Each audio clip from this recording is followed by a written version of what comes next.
Anil sir is the founder of many initiatives like Honeybee Network, SRISTI, GIAN, NIF, being faculty at IIM Ahmedabad. So we created this triangle: innovation, investment, enterprise. And idea was to provide hand-holding support to the innovators at their doorstep. This herbal extract was able to control the typhoid causing organism, even those which were resistant to all other antibiotics. We filed a patent in US. And interestingly enough, despite the opposition from TKDL of CSIR, we won the case and patent was granted. We have been able to prove that even in one of the most advanced countries like US, our grassroots innovators can stand the ground in the field of intellectual property. We should create our own models and try to use intellectual property.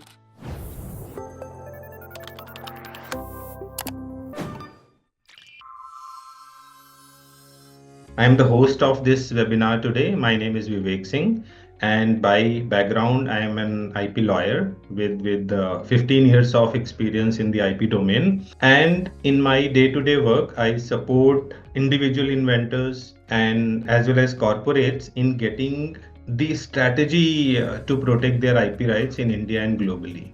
So this is what I do. And now I would like to invite our first speaker, Anil Gupta sir. First of all, thank you so much for joining us in this webinar and giving us the time. So let me just give a brief background about Anil Gupta sir. Anil sir is the founder of many initiatives, and some of these he is the founder of Honeybee Network. Then the second one is SRISTI. The full form of SRISTI is Society for Research and Initiatives for Sustainable Technologies and Institutions. Then the third one is GIAN, Gujarat Grassroots Innovation Augmentation Network. The fourth is NIF, National Innovation Foundation, and he is also the visiting faculty at IIM Ahmedabad. He has authored one book that is available on Amazon if you want to read. The name of the book is Grassroots Innovation. Minds on the margin are not the marginal minds. So this is the brief intro of Sir.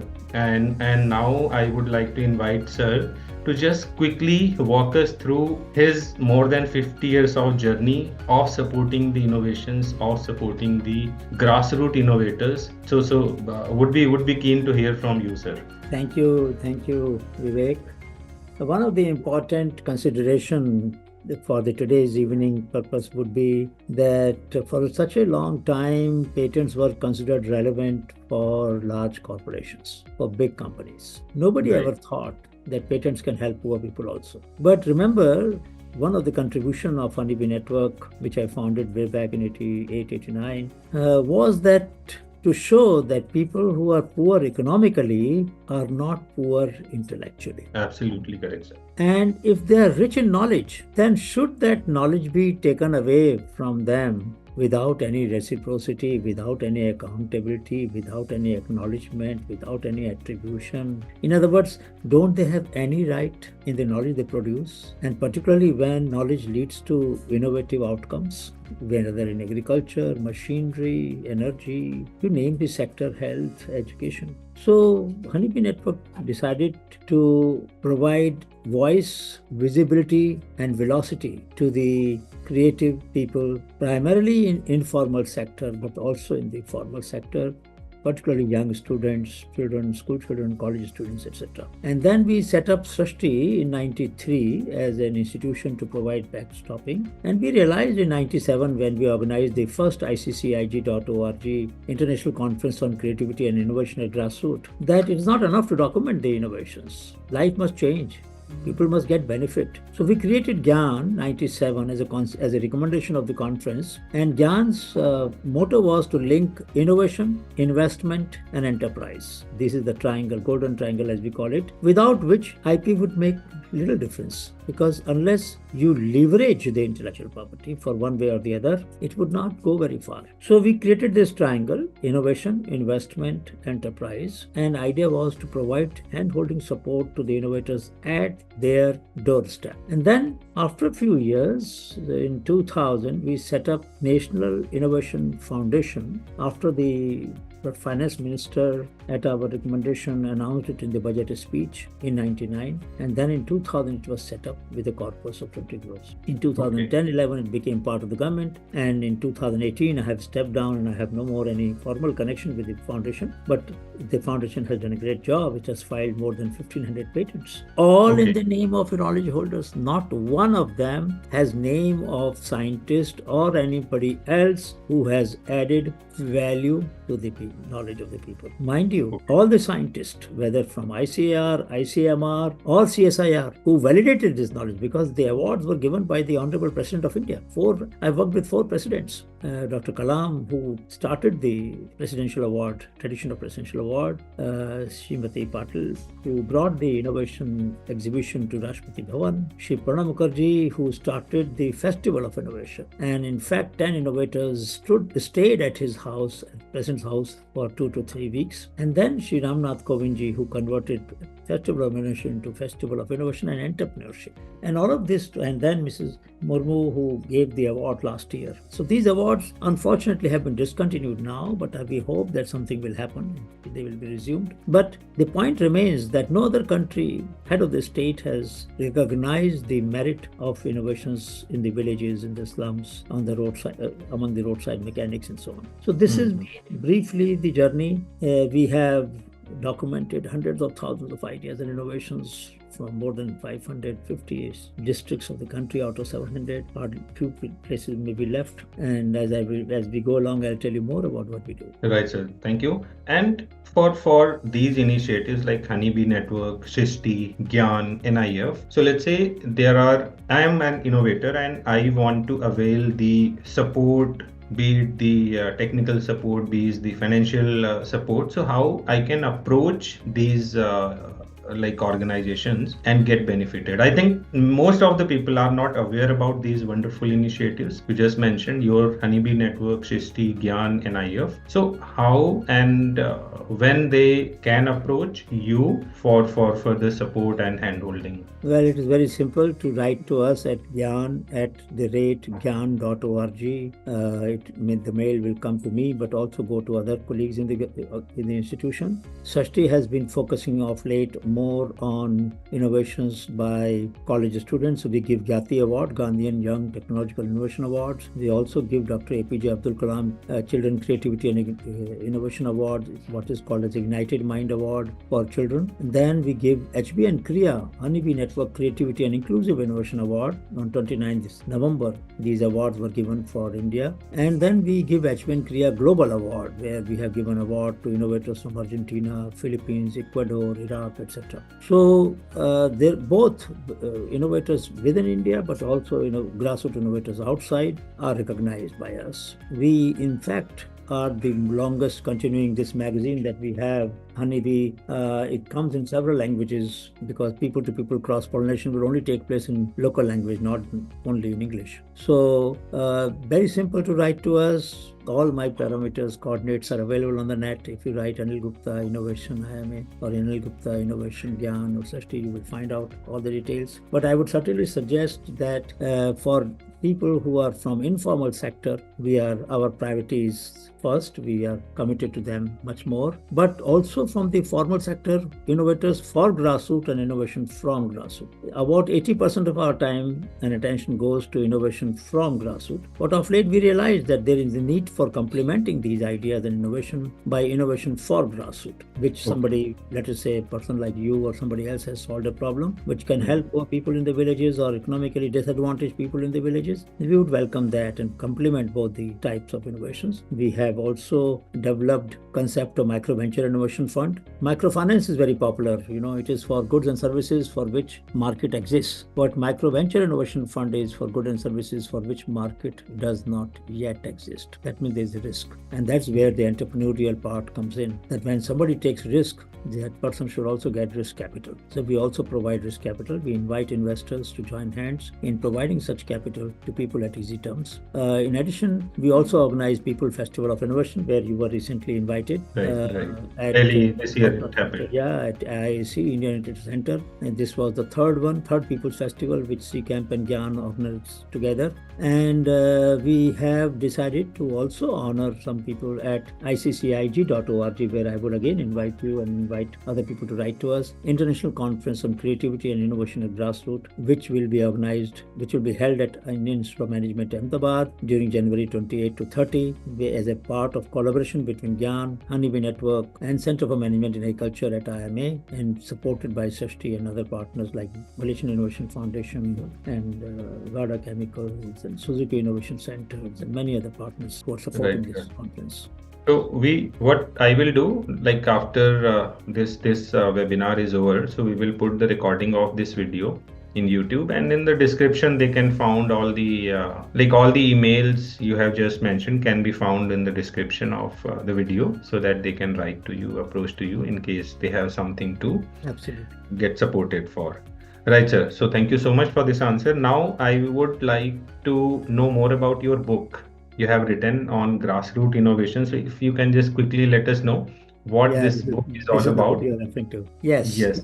And I will also should I blend this discussion with Shodhyatra, or is that all right? Yeah. So this book, essentially, as you know, the subtitle of the book is "Mind on the Margin Are Not Marginal Minds," and it is a exposition on how the solutions that people develop are sometimes so valuable that they can even advance the frontiers of science and technology. So it is not just tinkering on the margin. It is not just small incremental innovation, which of course which is there in many cases, but there are also profound principles, heuristics underlying these innovations, which can change the way we think about sustainability. To give an example, Mushtaq Ahmed and Mehtar Hussain in Assam, Murigaon, about 70 kilometers away from Guwahati, used a bamboo windmill, to pump water with the hand pump to irrigate a paddy field.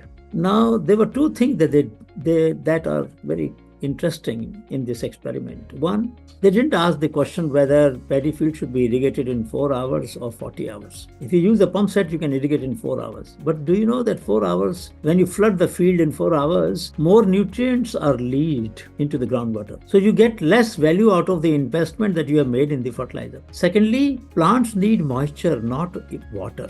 Now, slow irrigation actually is more sustainable, more productive, less costly, and more useful for the soil, for the crop, for whatever, for the farmer. So it is very interesting. Second, they used hand pumps, so water will come in spurts, single valve. Doesn't matter.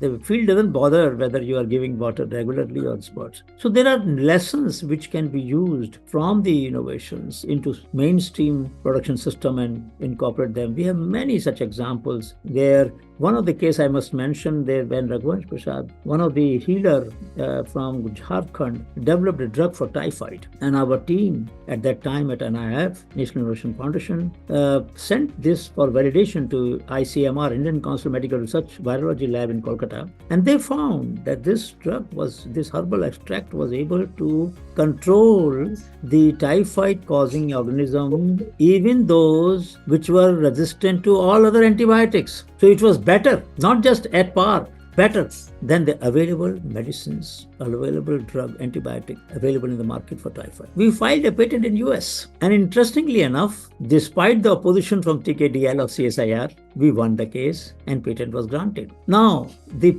publication that Dr. Chattopadhyay and his team made out of the research had one of the co-author as Raghuvansh Prasad. So his copyright was recognized. His intellectual property was recognized through the patent in US. And we could prove that Indian innovators who may not be very educated can transcend the prior art of USA. In fact, the first 3 patents in US were granted in 2003, filed in 1998, much before NIF was set up, through GIAN and SRISTI. And these patents were for 3 innovators who were not even educated beyond 10th class. So all these points are covered in this book. The examples are covered in the book. book describes all these lessons and shows that we have been able to prove that even in the one of the most advanced country like US, our grassroots innovators can stand the ground in the field of intellectual property. Right. So we will put the link to buy this book in the description as well. So sir, अब एक चीज और बताएं मुझे. In your journey so far, I am aware that you have traveled to each and every corner of the country under your शोध यात्रा. शोध means research and यात्रा means journey. So ये शोध यात्रा में सर जो आपका एक्सपीरियंस रहा है of traveling tier 2 and tier 3 cities. So what is your understanding that where India stands, particularly in tier 2 and tier 3 cities and particularly maybe in villages, in terms of the innovation?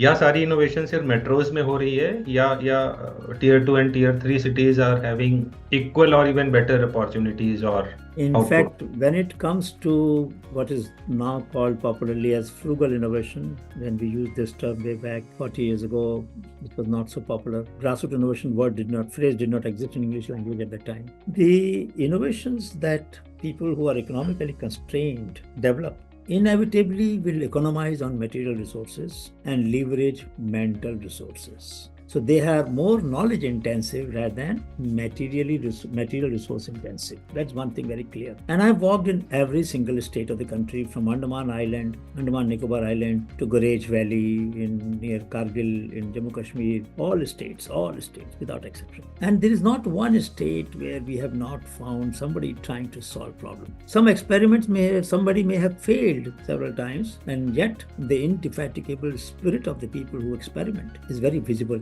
So we have found such people in every state, developing new machines. Recently, we were having our 51st Shodh Yatra. 51वीं Shodh Yatra Nagaur में थी.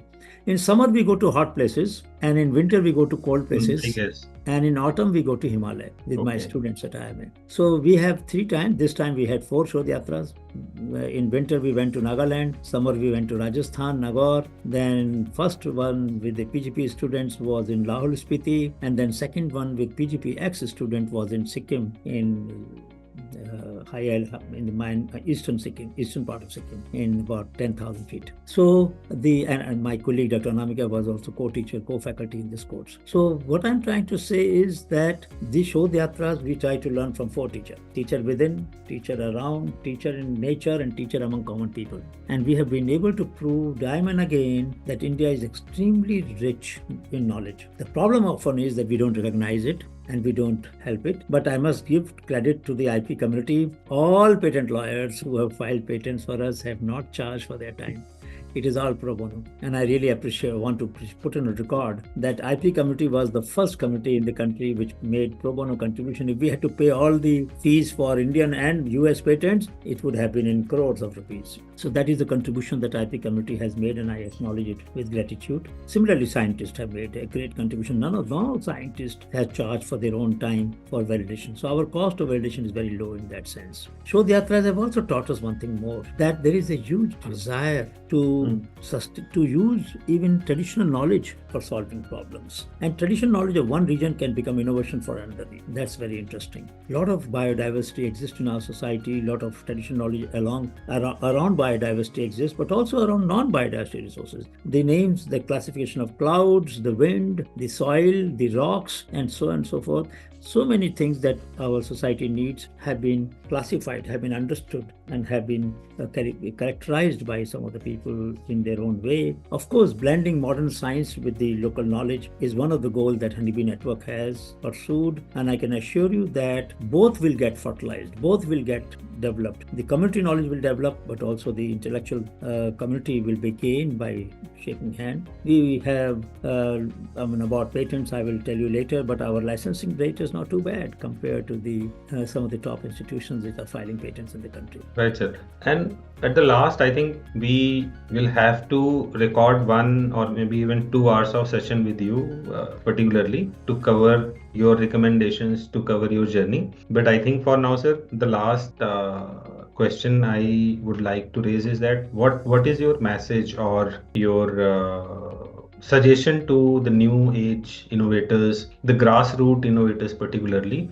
what they should do, what they should not do, so that whatever inventions they have in their mind, they can protect it so that country can get benefited. So वो क्या message आप देना चाहेंगे? The first message is that whenever you have an idea, you have new thought, please do search what has been done before. Okay, and All how of they us, can do it? all of us have built upon the knowledge, or we are told the modern knowledge stands on the shoulders of giants of the past. So there is a continuous journey of learned knowledge in which we are participating. So there are four kinds of prior art which need to be checked. One is, of course, the patents that have been filed, patents that have been granted, patents that have been expired or abandoned. Second is online marketplace, where a lot of products have come out which may be using the material and or the ingredient or the principle that you are using. Third is, of course, literature. There are a lot of literature databases, publications. And fourth, little more difficult, is the clusters where somebody may have developed something similar to what you are thinking about, but may not have a website, may not have a patent on that. Therefore, you have to do market research to reach those people by finding out the users who may know about such people. So all the four, because anything which is produced for some place and is available, accessible to people, is a prior art. So all the four ways of prior art search must be done so that one knows not only where one stands, but also how one can do something better than what has been done before. Second thing is that patents can be both aggressive and defensive. So when we filed patents for more than 1,500 farmers, we did not enforce them against fellow farmers. So for a farmer in a village, though something may be patented, if that farmer wanted to copy, we allowed it. But if a company wanted to take it, they had to license it. And there have been students, there have been farmers, there have been mechanics whose knowledge has fetched lakhs of rupees as a license fee, and in some cases royalty also. Now this is very important because we wanted to show in some of the products, one of the pain oil that has been developed with the knowledge of communities in Baramulla by my colleague Dr. Anamika through her startup Little Himalayan Company. The names of the knowledge provider are mentioned on the label of the bottle. Now this is something which has never happened before. So we should acknowledge the knowledge provider whose knowledge we blend with modern science and technology. And this is something I want to remind. You will not find such a product in any market in Europe, US, Japan or India where inventors are acknowledged on the package of the product. So here, if you see this, all the names of the innovators are mentioned on the label. Now this is something that is a copyright, that is also an acknowledgement of their contribution. So while patent has been filed, papers will be published, but it's not enough. Share in the profit will be given, contribution for conservation of biodiversity will be done, contribution for the women's knowledge will be done, but we should also acknowledge it on the product. That is very important. So I would like that the IP community must not wait for what models exist in West. We should create our own models and try to use intellectual property for leveraging the talent of our young people, talent of our communities, and there is a huge opportunity here. And I see that your seminar, your webinar will certainly motivate more people, I think, to use this platform with your help and help of other community members to make India proud by harnessing their creativity for larger public good. Thank you so much, sir. And just to add to what you suggested, recently in the patent rules which got amended in 2024 March, the patent office has added one more provision called inventor certificate, wherein if I am the inventor, so I can apply for that certificate, I can get that certificate, that I can put in my resume, my social media profile. So that is, I think, a very great initiative by IPO to recognize and reward the inventors. Wonderful. Thank you so much, sir. We will have a detailed discussion with you some other time. Thank you so much, sir. Thank you. God bless. All the best to all the participants who are here. If you're interested in IP laws, do check out our courses on www.academyofpatents.com.